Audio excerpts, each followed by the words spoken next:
안녕하세요. 오랜만에 뵙죠? 누가 그러대요. 담임 목사가 교회를 제일로 안 나온다고? 어디가 있는지. 저는 아닌데 다른 유명 목사님들은 그러신 것 같아요. 같이 기도하겠습니다. 저희를 사랑하시고 늘 함께 해주시는 살아계신 하나님 아버지, 참으로 감사합니다.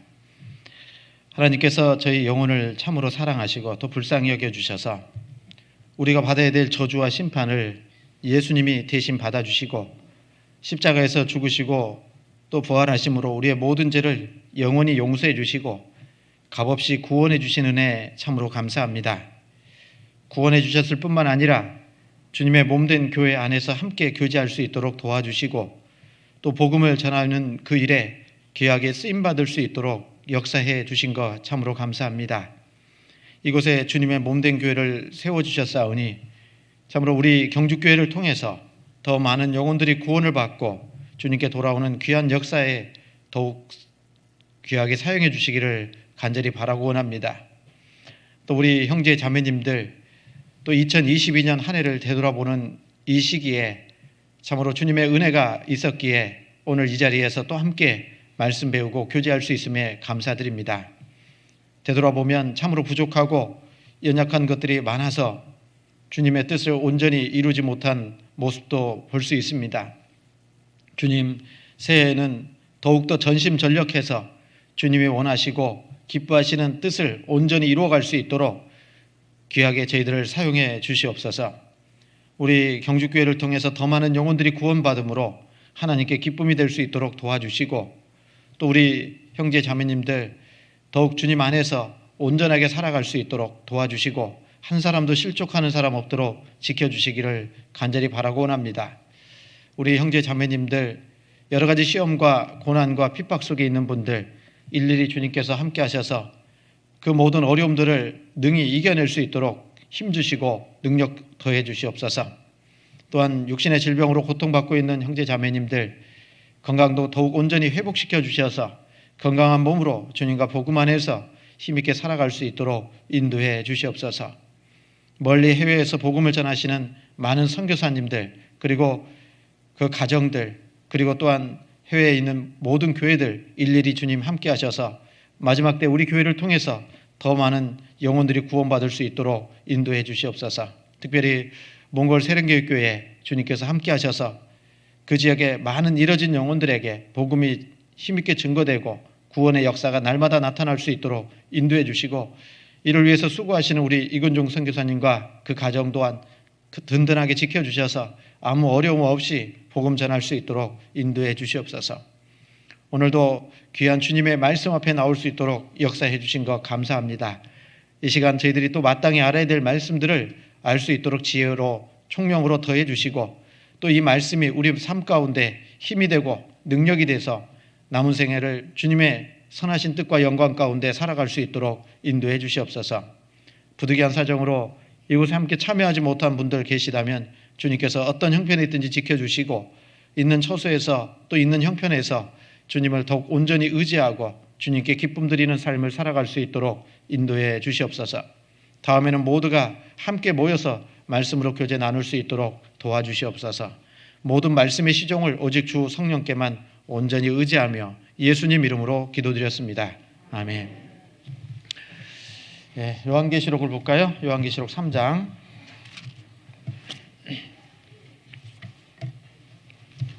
요한계시록 3장 1절입니다.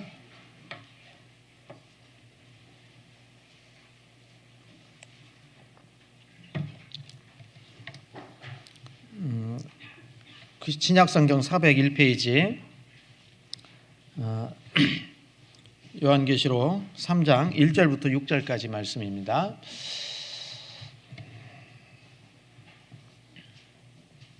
(3장) 1절부터 6절입니다. 제가 천천히 읽겠습니다. 4대 교회의 사자에게 편지하기를 하나님의 7영과 7뼈를 가진 이가 가라사대 내가 내 행위를 아노니 내가 살았다 하는 이름은 가졌으나 죽은 자로다.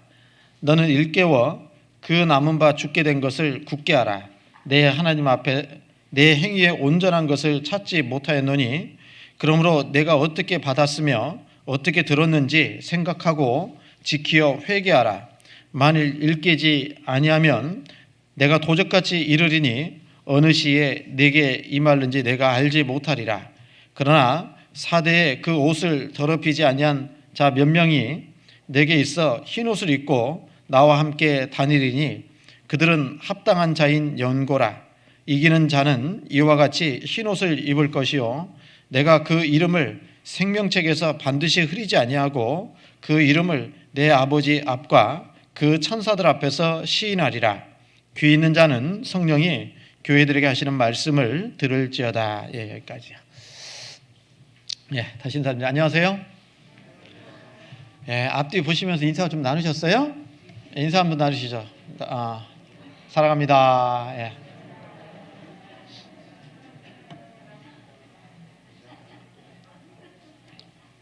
예. 이제 연말인데요.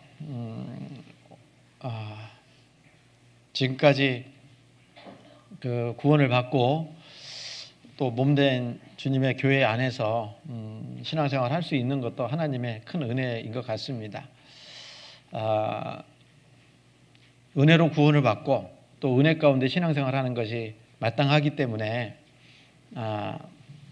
우리가 늘 가져야 될 마음은 감사인 것 같아요. 감사, 은혜. 그리고 여기 시편 116편 12절에 있는 말씀처럼 여호와께서 내게 주신 모든 은혜를 무엇으로 보답할꼬.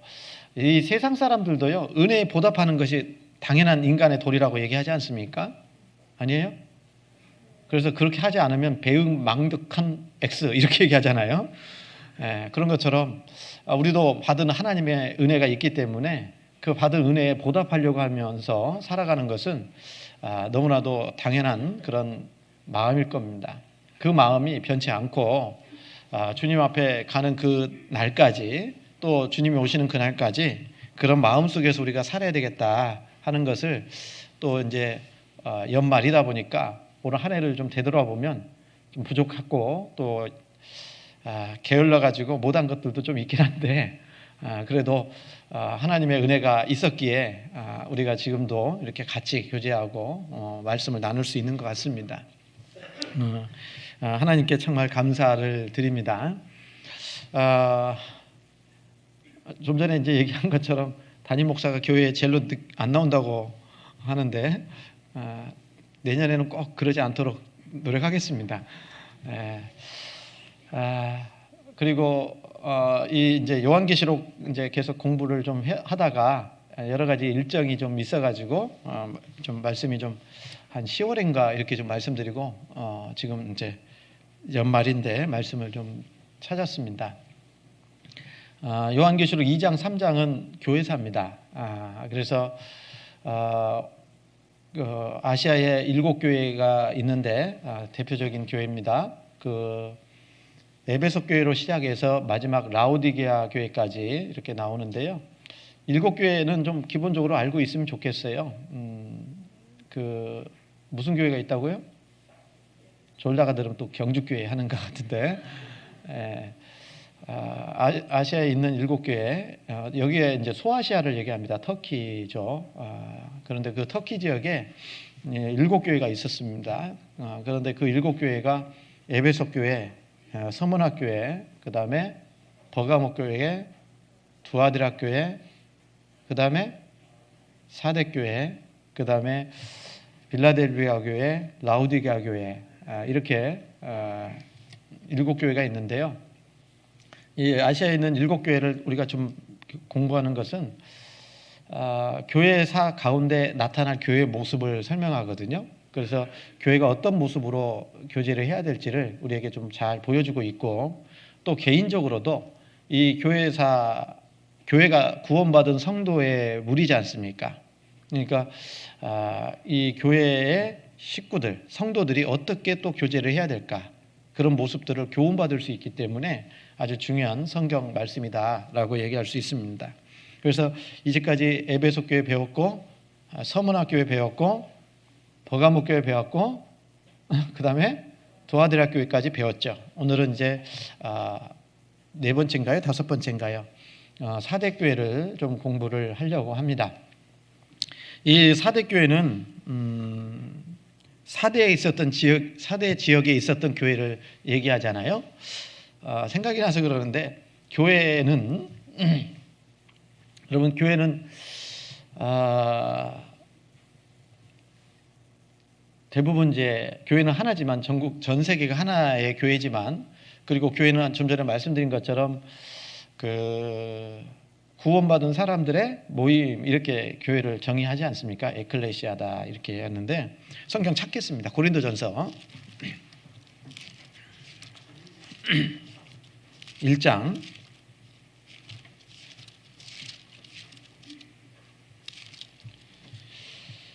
2절입니다.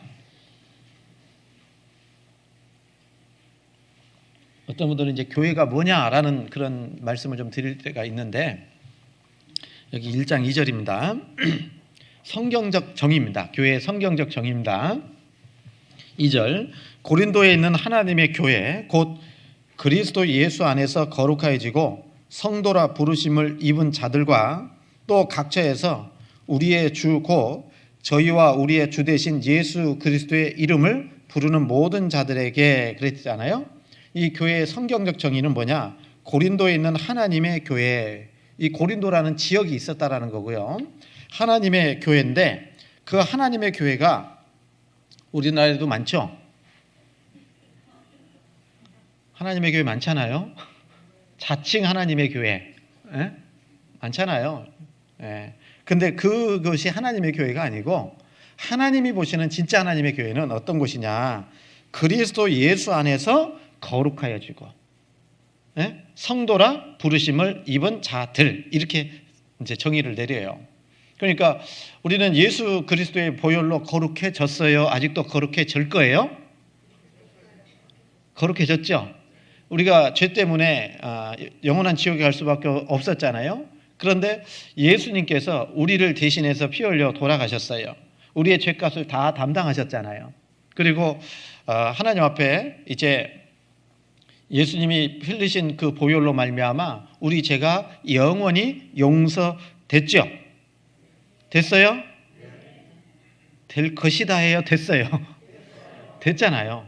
그러니까 죄가 완전히 용서됐고 로마서 4장 25절에 있는 말씀처럼 우리 예수는 우리 범죄함을 위하여 내어줌이 되고 우리를 의롭다 하심을 위하여 살아나셨다 말씀하셨잖아요. 살아나셨다. 그래서 예수님의 죽으심과 부활로 말미암아 우리 죄가 영원히 용서됨으로 말미암아 우리는 값없이 의롭게 됐고 거룩해졌다라고 말씀하시는 겁니다.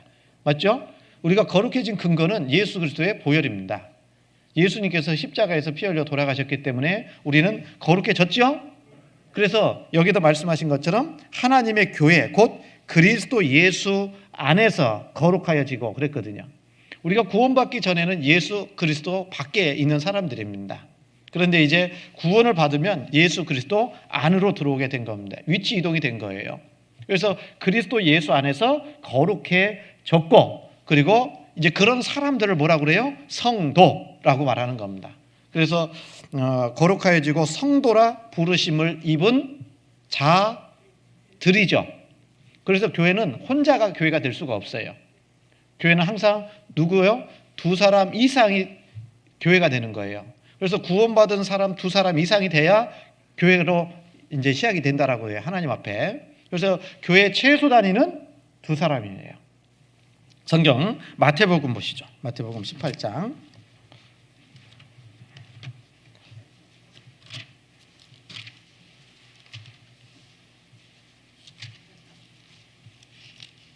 마태복음 18장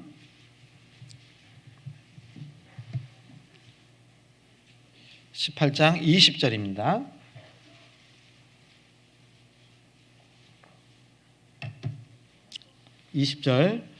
같이 한번 읽습니다. 두세 사람이 내 이름으로 모인 곳에는 나도 그들 중에 있느니라.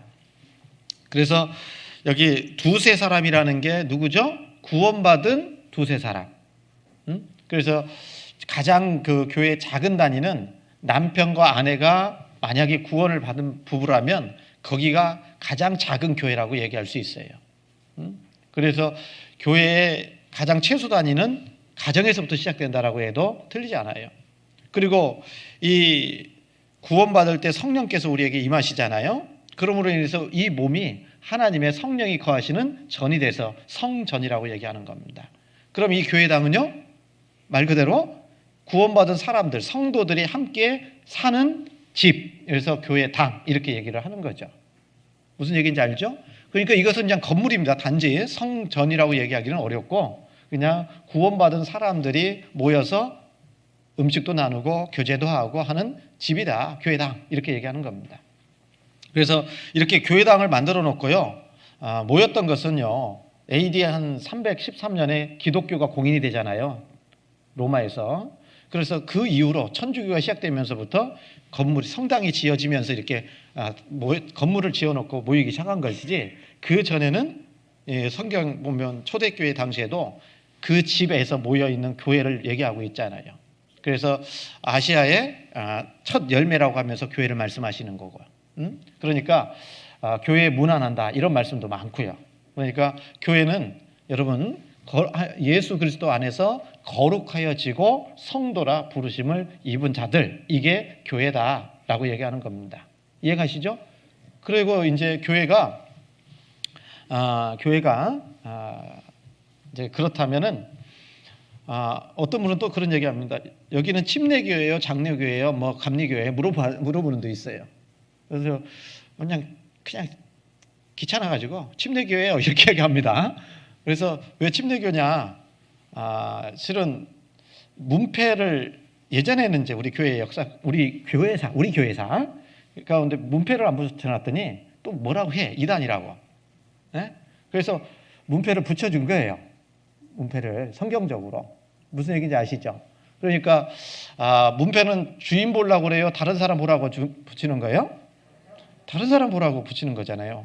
이 문패 없으면 우체부가 왔다가 그냥 돌아갈 거 아니에요. 누군지 모를까. 그래서 이 문패를 붙이고 이름을 붙인 것은 다른 사람을 위해서 붙인 거예요. 그런데 성경적으로 붙여야 되잖아요. 그래서 이 고린도에 있는 하나님의 교회라고 말씀하신 것처럼 고린도의 지역에 있었기 때문에 교회, 그렇게 고린도 교회 이렇게 말씀을 붙여준 겁니다. 그러면 우리는 왜 그러면 침례교라고 붙였냐면요. 이름 붙인 유래는 저도 들었어요. 대한민국에 있으니까 앞에 대한을 붙인 거고요. 네? 우리가 부처님 믿는 게 아니고 누구를 믿어요? 예수님 믿으니까 대한 예수교 이렇게 붙인 겁니다. 그죠? 그리고 구원받으면 약세가 아닌 침례가 성경적인 그 원어적으로도 물속에 완전히 들어가는 잠길 침자 쓰거든요. 그래서 구원을 확실히 받으면 이제 예수님의 말씀대로 하나님의 말씀대로 물속에 확 들어갔다가 나오셔야 돼요. 아직 구원 받으셨는데 침례 못 받으신 분이 계신다면 조만간에 아니면 빨리 이른 시기에 침례를 빨리 받는 게 좋습니다. 그래서 침례는요 장례식이에요. 장례식 한마디로 얘기하면. 그래서 우리 성경 잘 아는 말씀인데 갈라디아서 2장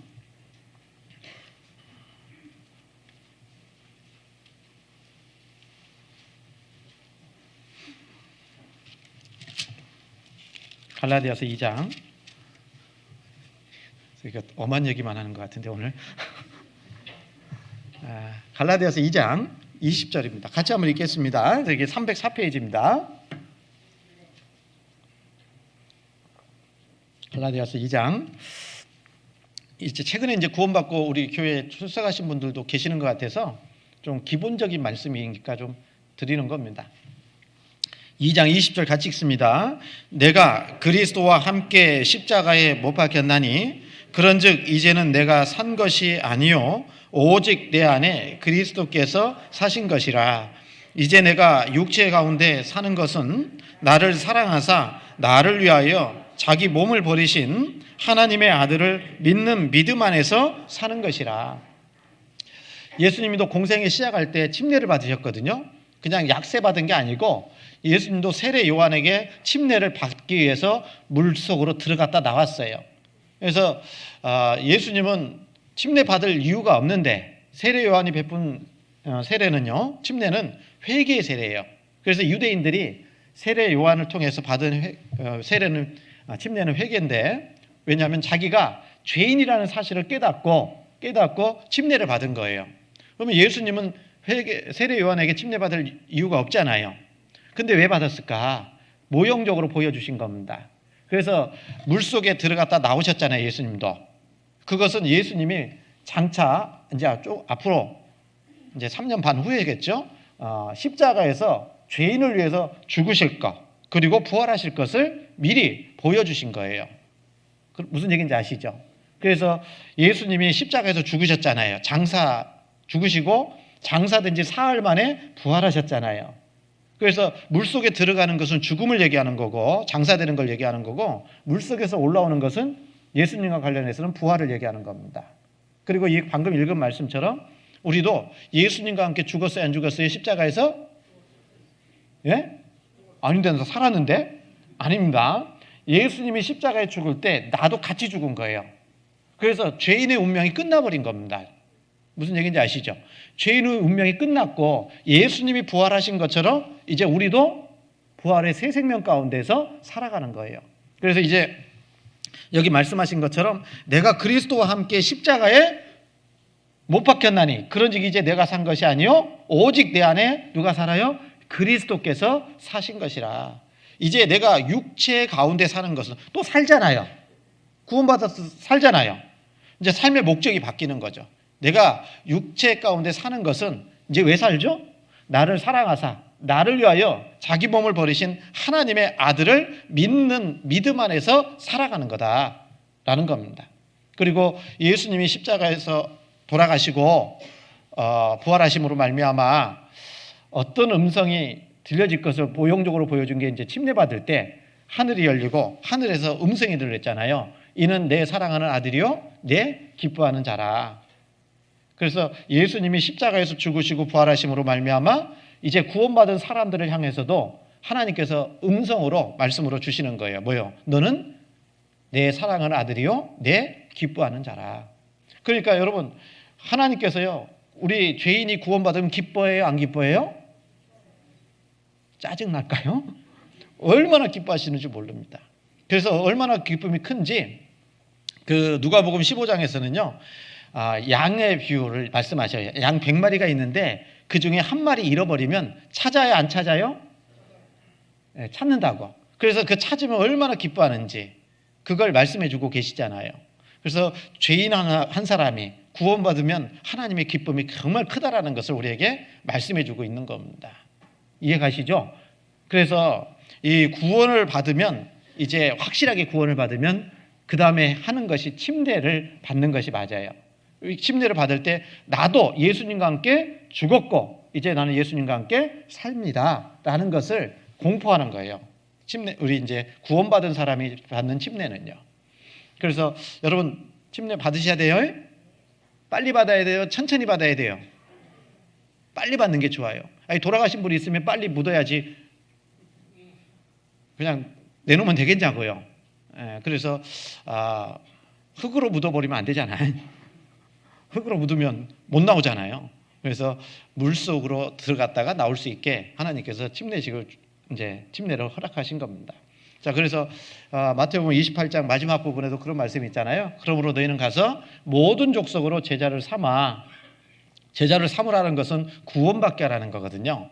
구원받게 하면 그것은 끝이 아니라 모든 족속으로 제자를 삼아 아버지와 아들과 성령의 이름으로 침례를 주고 그렇게 돼 있어요.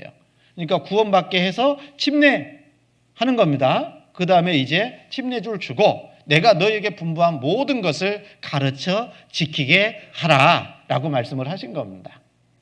이해 가시죠? 그렇게 하는 거예요. 그래서 구원을 받으면 침례받고 침례받은 이후에는 하나님께서 말씀하신 그 말씀대로 순종의 삶을 살아가야 된다. 이걸 얘기하고 있는 겁니다. 그게 신앙생활이죠. 그래서 진짜 신앙생활은 침례받은 이후에 시작되는 거라고 얘기할 수도 있는 겁니다. 그래서 빨리 받으시는 것이 좋겠다. 근데 엄동설안에 가서 물속에 들어가자 그러면 안 들어가겠죠? 네, 그래서 따뜻한 계절이 돌아오면 이제 학예 수양회 때 또 침례를 할 수도 있고 또 교회 자체적으로 행사를 통해서도 이렇게 좀 침례를 너무 이제 오래 걸리겠다 싶으면 교회 행사로 이렇게 할 수도 있고요. 그래서 그렇게 할 겁니다. 뭔 얘기하다 글로 갔죠? 대한예수교, 그 다음에 침례회, 이렇게. 그래서 침례를 줘야 되기 때문에 교회 이름에 침례교라고 붙인 거예요. 예, 그리고 이제 우리는 경주에 있잖아요. 그래서 경주에 있는 하나님의 교회, 이렇게 얘기할 수 있는 거예요. 그래서 경주교회, 또 뭐 포항에 있으면 무슨 교회? 포항교회. 서울에 있으면 서울교회, 이렇게 이제 붙이는 겁니다. 지역 이름을 붙여서. 이해 가시죠? 그래서 이름 붙인 겁니다. 그렇게. 그리고 우리 구원받은 그리스도인들은 이제 주님 안에서 하나가 됐고, 그리고 그 말씀 안에서 이제 힘있게 살아가야 되겠다라는 것을 이제 교회를 통해서 계속해서 양육해 주시고, 말씀을 공급해 주시고, 또 먼저 구원받은 형제 자매들과 함께 사랑 가운데서 행하기를 원하시는 것이 하나님의 말씀이고 하나님의 뜻입니다. 그래서 그런 모습으로 살아야 되겠다라는 생각을 해보게 되는데, 요한계시록 지금 3장 다시 넘어갑니다. 그 4대 교회를 좀 말씀을 드리고 있는데, 이 4대는 좀 전에 말씀드린 것처럼 4대 지역에 4대 교회가 있었을 거예요. 그런데 이 4대는 어디냐면은 아까 말씀드린 것처럼 소아시아 지역이고, 4대라는 이름의 뜻은 남은 자 또는 남아있는 자취이라는 뜻을 가지고 있습니다. 그래서 이 4대는요, 지리적으로 보면 우리가 이제 두아디라 배웠잖아요. 두아디라. 나중에 한번 그림을 가지고 위치를 좀 보여드리도록, 그렇게 좀 마지막 최종으로 정리할 때 한번 보여드리도록 하겠습니다. 두아디라에서 남쪽으로 약 48km 지점에 이런 있던 도시가 이 4대입니다. 그러니까 멀지 않죠. 두아디라하고 뭐 사대하고는 그렇게 멀지 않은 지역에 있었습니다. 그래서 이 지역은요, 그 군사적 요충지였고, 또 이 도시에 무역과 군사적인 면에서뿐만 아니라 일찍부터 이게 이제 뭐가 발달했냐면 양털 가공업이 좀 발달했었대요. 양털 가공업. 그리고 염색업이 시작돼 가지고 공업적으로도 크게 번성했던 도시라고 전해집니다.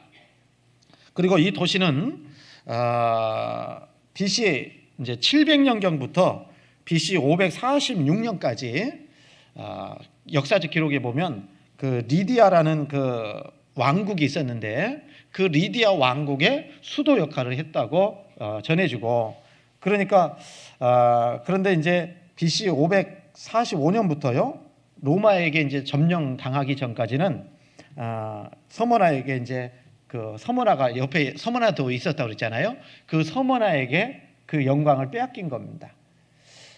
이런 말 하니까 좀 생각나네. 우리 천년고도 경주. 예전에는 달굿벌 어디죠? 몰라요, 달굿벌? 대구. 예. 대구가 경주보다 훨씬 작았을 거 아니에요. 신라시대 때는. 맞죠? 아닌가? 지금은 경상북도 하면 어디가 생각납니까? 경주 생각 안 나요?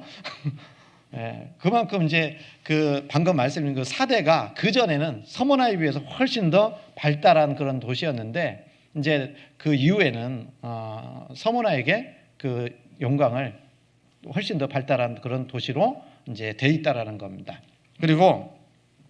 그리고요, 이 알렉산더의 정복으로 이제 그 4대 지역이 그리스령으로 그리스에 속해 있다가 그 BC 214년에 안티오쿠스의 로마입니다. 안티오쿠스의 공격으로 인해서 로마의 속국이 됩니다. 그러니까 BC 214년부터는 어디에 속국이요? 이 4대도 로마의 속국이었던 겁니다.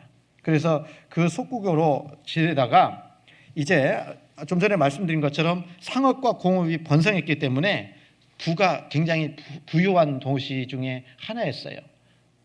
부해지면 무슨 일이 벌어집니까? 부해지면 사치와 향락에 빠졌어요. 그래서 죄가 충만한 동네 중에 하나가 이 사대라는 동네였던 겁니다. 그러니까 그래서 그리고 이제 지형적으로도 보면 난공불락의 요새라고 얘기하거든요. 절대 무너지지 않을 것 같은 그런 지형적 조건을 갖추고 있어가지고 절대 우리 사대는 안 무너진다 이런 것을 가지고 있으니까 어때요? 마음도 느슨해질 수밖에 없는 겁니다. 그러니까 이 사대의 모습은 오래전부터 이제 사치와 향락으로 상락 생활을 하는 것으로 유명했던 도시가 이 사대다 이렇게 말하고 있습니다. 그리고 사대에서도 우상을 섬겼는데 그 사대는 주신이 주로 섬겼던 신이 여신인데요. 여자신. 그 발음하기가 좀 그런데 발음하기가 좀 그래요. 이거 욕 아니고요. 시벨레 이렇게 돼 있거든요. 그래서 이런 그 여신을 섬겼다고 합니다. 그래서 이 여신을 섬기면서 그 신전이라는 게 있잖아요. 그 신전이 에베소에 있는 그 아데미 신전보다도 그 규모가 비슷했다고 얘기합니다. 그러니까 굉장히 큰 신전을 만들어 놓고 우상을 섬겼던 것이 이 사대입니다. 그리고 AD 2세기경에는 이 도시는 그 도덕적 퇴폐와 함께 몰락해가지고 오늘날에 한번 가보시면 흔적밖에 없어요. 흔적밖에 없습니다. 그래서 오늘날까지 폐허로 남아 있고 지금도 뭐 아무 여러 가지 이제 가서 보면요 많이 있을 것 같지만 거의 없습니다. 그리고 이 사대에 교회가 있다고 그랬잖아요. 사대교회. 이 사대교회는 어떻게 해서 복음이 전해졌는지는 정확하게 알 수는 없고, 그리고 보면 그 사대에 가장 이제 유명했던 교회의 감독, 목사라고 할 수 있죠. 그 감독이 멜리토라는 분이 있었는데 이 멜리토가 이 사대교회의 감독으로서 아주 유명한 사람이었다. 이 정도로만 전해지는 겁니다. 그래서 이 사대가 사대에 이런 지역이었고 사대는 그리고 사대의 교회가 있었다라는 겁니다. 그래서 이 사대가요 교회사적으로 보면 언제 우리 교회의 모습을 설명하고 있냐면 마르틴 루터가 17년에 종교개혁하고 그리고 18세기에 확실하게 막 복음이 활발하게 전해지잖아요. 전 세계적으로. 그때 이전까지 그러니까 1517년부터 1790년대까지 나타날 그 교회의 모습을 설명하고 있는 게 이 사대교회다라고 얘기하는 겁니다. 그래서 이 사대교회의 모습을 통해서 우리 교회는 사대교회 같으면 될까요? 안 될까요? 네? 안 돼요. 왜냐하면 이 사대교회는 몇몇 교회 중에 이제 칭찬도 있고 칭찬만 있는 교회도 있고 또 칭찬과 책망이 같이 있는 교회도 있고 책망만 있는 교회도 있고 그렇다고 그랬잖아요. 근데 이 사대교회는 칭찬 없고 책망만 있는 교회거든요. 그래서 사대교회의 모습을 통해서 우리는 교훈을 받고 경계를 삼아야 되겠다. 그리고 개인적인 신앙생활 속에서도 그런 모습으로 교훈과 경계를 삼으셨으면 좋겠다 하는 마음으로 말씀을 드립니다. 그래서 이제 또 그 사대 교회도 마찬가지로 3장 1절에 보면 사대 교회의 사자에게 편지하기를 하나님의 7영과 7뼈를 가진 이가 가라사대 내가 내 행위를 아노니 내가 살았다는 이름은 가졌으나 죽은 자로다 이렇게 말씀하고 계시죠. 이 아시아의 7개에 보낸 편지의 동일한 패턴이 뭐냐면 그 교회에 예수님의 어떤 모습을 쭉 설명해줘요. 처음부터 무슨 얘기인지 아시죠? 그리고 그 교회에 나타난 예수님의 모습은 그 교회에 가장 필요한 모습을 말씀해주고 계시는 겁니다. 그리고 왜 성경에다가 이 2장 3장에 보면 교회 앞에 예수님의 모습을 설명하고 있을까?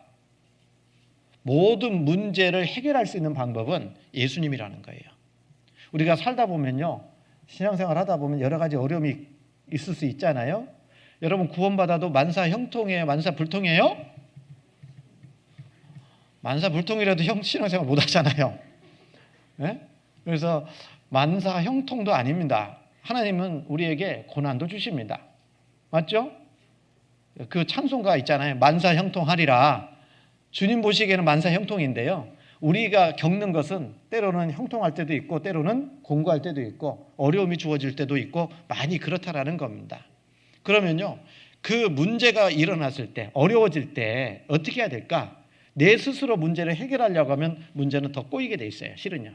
그리스도인은 그렇습니다. 네? 그리스도인은 그래요. 그래서 모든 문제는 예수님을 통해서만이 해결되기 때문에 그 예수님을 가장 먼저 교회에 앞세워서 말씀해주고 있다라고 해도 틀리지 않을 겁니다. 여러분, 좀 생각이 나서 말씀드리지만 구원받은 그리스도인과 세상 사람, 구원받지 않은 사람과는 삶의 모습이 좀 달라야 됩니다. 네? 달라야 돼요. 안 그래요? 똑같아요? 문제 해결하는 방법도 달라야 되고요. 삶의 그 방법, 수단 이런 것들도 달라야 됩니다. 성경 우리 신명기 보시겠습니다. 11장.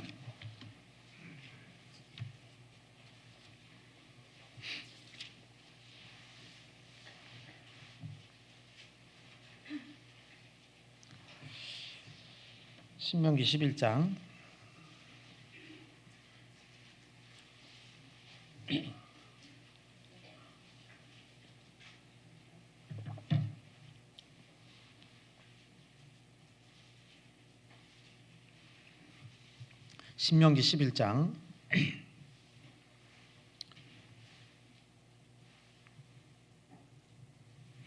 8절부터 좀 길지만 좀 읽겠습니다. 제가. 그러므로 너희는 내가 오늘날 너희에게 명하는 모든 명령을 지키라. 그리하면 너희가 강성할 것이요 너희가 건너가서 얻을 땅에 들어가서 그것을 얻을 것이며 또 여호와께서 너희의 열조에게 맹세하사 그와 그 후손에게 주리라고 하신 땅 곧 젖과 꿀이 흐르는 땅에서 너희의 날이 장구하리라. 내가 들어가 얻으려 하는 땅은 내가 나온 애굽 땅과 같지 아니하니 거기서는 너희가 파종한 후에 발로 물대기를 채소밭에 댄과 같이 하였거니와 너희가 건너가서 얻을 땅은 산과 골짜기가 있어서 하늘에서 내리는 비를 흡수하는 땅이요 내 하나님 여호와께서 권고하시는 땅이라. 세초부터 세말까지 내 하나님 여호와의 눈이 항상 그 위에 있느니라.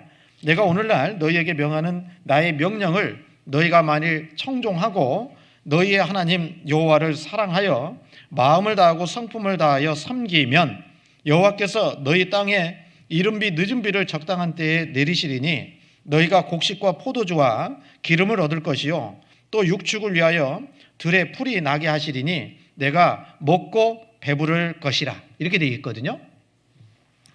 여기 우리 구원받은 그리스도인들이 정말 우선적으로 해야 될 건 뭐냐면 말씀에 순종하는 거예요. 말씀에 순종하는 거.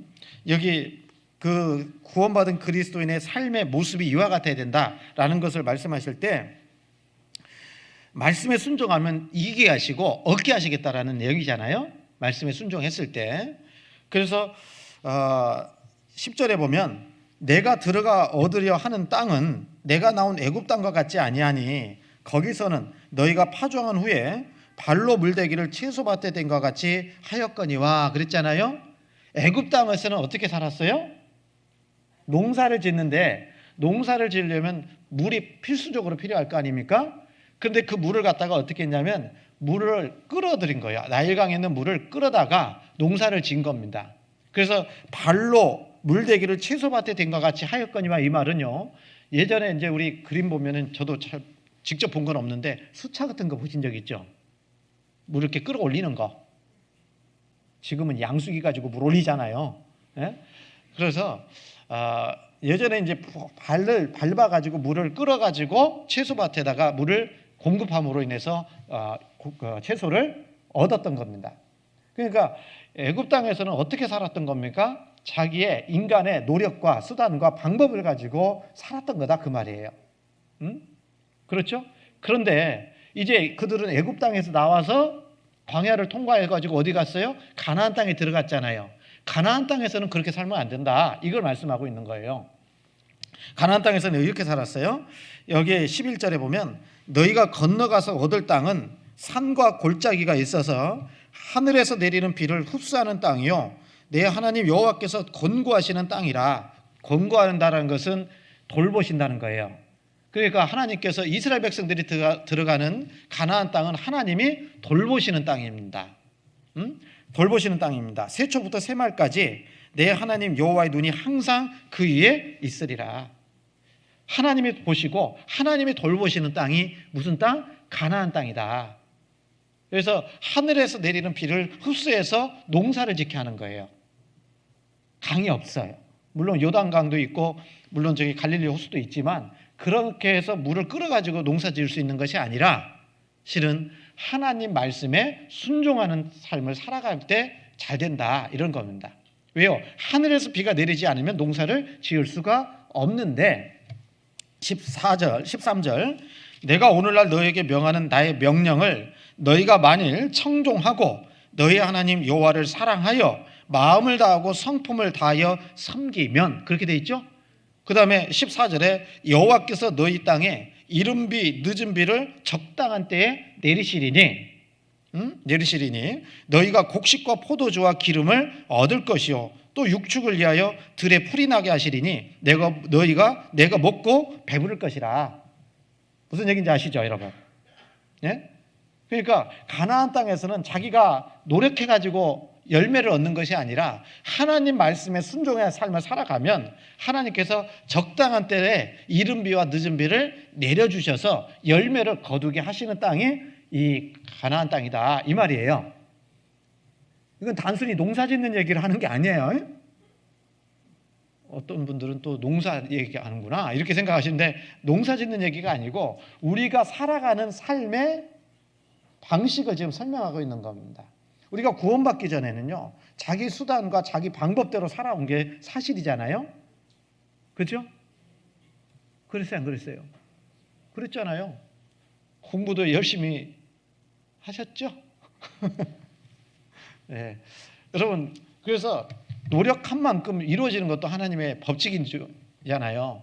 그런데 이제 구원받고 나면요 우리는 먼저는 하나님 말씀에 순종하면 하나님이 그때 그 필요한 것들을 다 주시는 것을 경험해야 되는 겁니다. 그게 하나님의 말씀이고 뜻이에요. 그래서 우리 성경에 보면 이런 우리가 먼저 하면 하나님께서 들어주시겠다는 약속의 말씀이 따로 있어요. 이해 가시죠? 네? understand? 졸려요? 눈을 뜨시오. 제발 좀 뜨시오. 네. 여러분 그래서 대표적으로 우리가 잘 알고 있는 말씀이 마태복음 6장 33절 말씀이거든요. 너희는 먼저 그의 나라와 그의 의를 구하라. 그리하면 이 모든 것을 너희에게 더하시리라. 이 말씀 하잖아요. 그래서 그리하면 이것은 구원받은 성도들에게는 조건적으로 주시는 축복들이 있는 거예요. 순종했을 때 주시는 축복들이 있다 그 말이에요. 말씀에 약속을 믿음으로 믿고. 그래서 그런 내용들이 많이 있거든요. 이 말씀도 마찬가지예요. 우리는 그래서 먼저 구원을 받았으면 자기 수단과 자기 방법대로 살라고 좀 하지 말고 말씀대로 좀 살아보려고 해야 돼요. 말씀대로 순종하려고 해야 됩니다. 하늘은 아니지. 앞이 꽉 막히는 상황이 되었다 하더라도 하나님께서는요 능력 있잖아요. 전능하시잖아요. 그렇죠? 그러면 내가 할 수 있는 건 뭐예요? 말씀에 그냥 순종하면 하나님이 길을 열어주시는 겁니다. 그런데 우리는 우리 방법대로 해보려고 하니까 점점 꼬여가는 겁니다. 우리 삶이 그래요. 그래서 먼저는 말씀에 순종하면 된다. 그러면 때를 따라 이른 비와 늦은 비를 내려주신다. 그런데 이스라엘 백성들이 가나안 땅에 들어가서 비를 하나님께서 내려주지 않을 때가 있었잖아요. 많았어요. 기근으로 너무 고생할 때가 많았잖아요. 열왕기상 그 17장에 보면요 아합 왕 때 하나님께서 비를 안 줬잖아요. 왜요? 아합 왕이 죄를 범하고 우상 숭배를 하니까. 이스라엘 백성들도 여전히 말씀에 순종하지 않는 삶을 살아가니까 하나님께서 하늘을 닫아서 비를 내려주지 않은 겁니다. 이해가요? 그러니까 어떻게 돼요? 비가 안 내려지니까 기근이 임한 거예요. 그러면 하나님을 원망할 것이 아니라 말씀에 순종하지 않고 살아가는 그 자기 자신들의 모습을 살펴야 되는 거예요. 그러면 회개하면 다시 돌이키면 하나님은 또 축복 주시거든요. 그게 하나님의 말씀이고 성경의 역사거든요. 이해 가시죠? 예, 그래서 먼저는 우리가 하나님께서요, 불가항력적인 거, 인간 편에서 도저히 내가 노력해서 얻을 수 없는 것들은 하나님이 그냥 공짜로 주셨어요. 보시면요. 안 그래요? 공짜로 주셨잖아요. 태양 여러분들이 만드셨어요? 태어나 보니까 태양이 있었고 공기도 있었고 우리 육신의 생명을 위해서 필요한 정말 필수적인 것은 하나님이 그냥 무료로 주고 계시잖아요.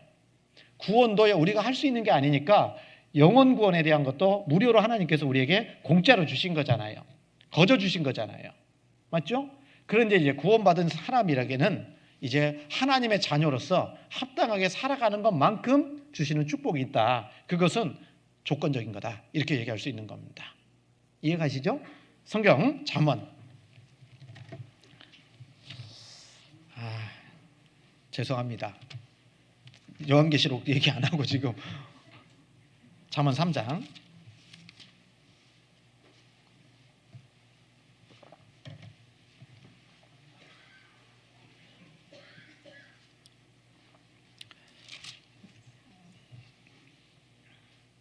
잠언 3장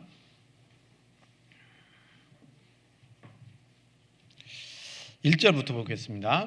내 아들아, 나의 법을 잊어버리지 말고 내 마음으로 나의 명령을 지키라. 그랬죠?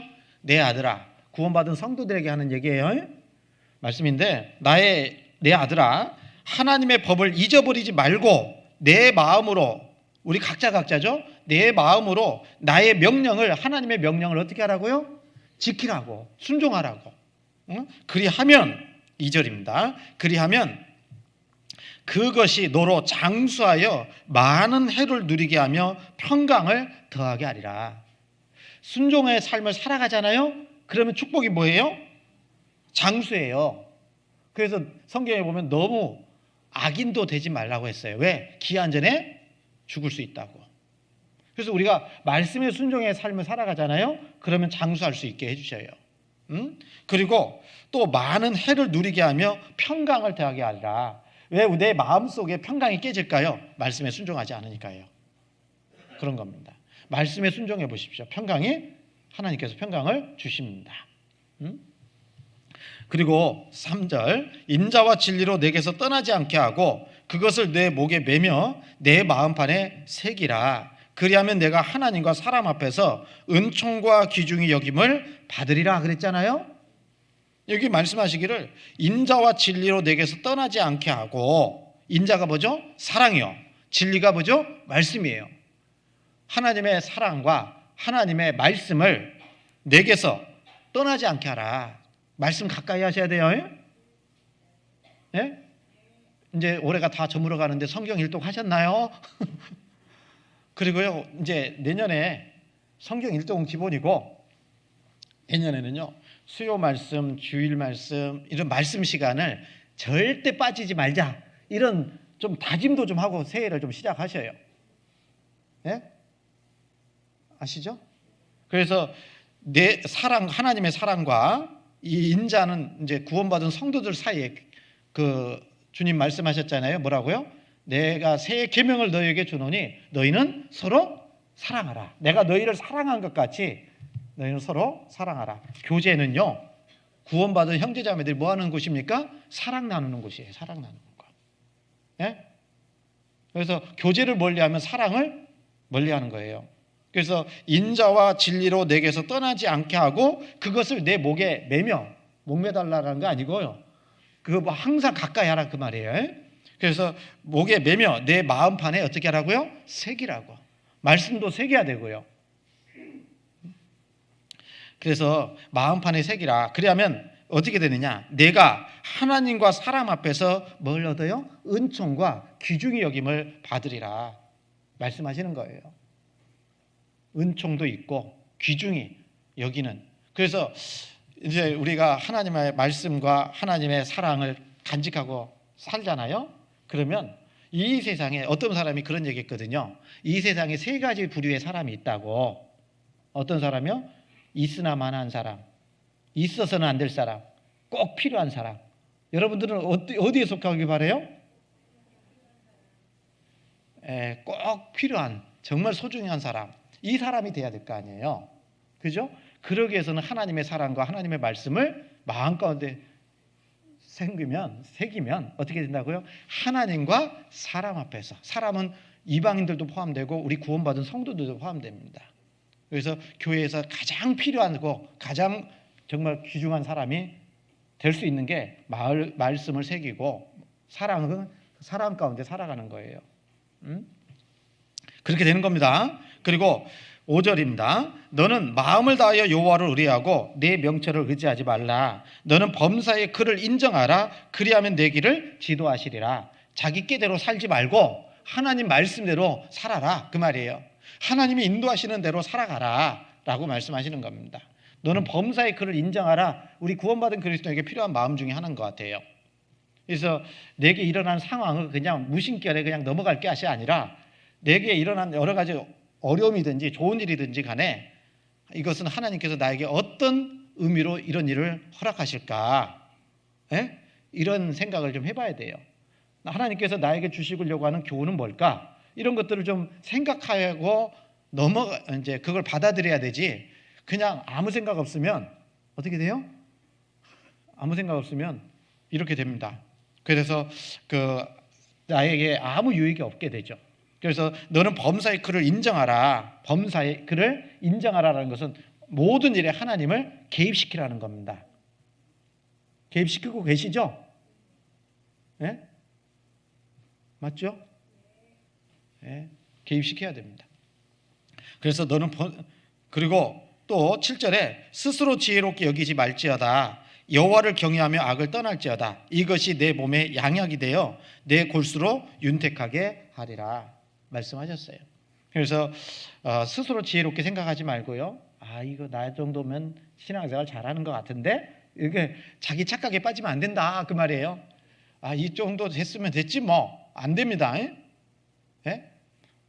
좀 이따 이제 임원 말씀 드릴 텐데 나 올해 고생 많이 했잖아요. 이 정도 했으면 되는 거 아니에요? 자기 착각입니다. 주님 오실 때까지 해야 돼요. 주님 오실 때까지. 주님 앞에 갈 때까지 해야 되는 겁니다. 그래서 스스로 지혜롭게 여기지 말지어다. 그래서 정말 하나님께 우리가 은혜를 구하고 하나님께 계속 그 능력을 구하고 지혜를 구해야 돼요. 그런 사람들이 하나님의 인도하심을 쭉 받아가면서 살아갈 수가 있어요. 그리고 그 다음에 저기 9절입니다. 9절에 내 재물과 내 소산물의 처음 익은 열매로 여호와를 공경하라. 그리하면 내 창고가 가득히 차고 내 집들에 새 포도즙이 넘치리라. 이게 무슨 말씀인지 아시죠? 내 재물과 내 소산물의 처음 익은 열매로 여호와를 공경하라. 제가 11조 설교 많이 안 하는데 이 말씀은 11조 하라는 얘기입니다. 실은요. 11조 하라는 얘기예요. 그래서 내 재물과 내 소산물의 처음 익은 열매로 여호와를 공경하라. 그렇게 되면 내 창고가 가득히 차고 내 집들의 새 포도즙이 넘치리라. 풍성하게 하나님께서 채워주실 것을 말씀하시는 거잖아요. 11조의 의미가 혹시 모르시는 분들이 계실 것 같은데 11조는요 10분의 1을 하나님께 드리는 거잖아요. 그죠? 그런데 10분의 1을 하나님께 드린다 해서 11조라고 하는데 그 드릴 때 마음이 뭡니까? 모든 것이 다 하나님 거라는 것을 인정하는 것에서부터 시작되는 거예요. 온전한 11조를 드리라고 하잖아요. 근데 그냥 단순히 계산해가지고 소득의 11조 딱 떼서 하나님께 드렸다. 근데 마음은 아니야. 그것은 온전한 11조가 될 수가 없어요. 마음을 보시는 하나님 앞에 모든 것이 다 누구 거? 하나님 거구나. 이거 인정돼야 돼요. 내 생명도 내가 가지고 있는 모든 것도 시간도 재능도 그리고 나의 뭣도요? 물질도 다 누구 거예요? 하나님께서 주신 거잖아요. 그죠? 건강 안 좋아서 봐요. 어떻게 소득을 얻을 수가 있겠냐고요. 그래서 이 모든 것이 다 하나님 거라는 것을 인정하는 것이고 그 인정하는 가운데 10분의 1을 하나님께 드리는 거예요. 11조 안 하는 것은 어떤 모습이겠어요? 다 내 거요, 이거요. 무슨 얘기인지 알지요? 다 내 건데 하나님이 도둑도 아니고 왜 뺏어가? 이런 마음이 생기는 거예요.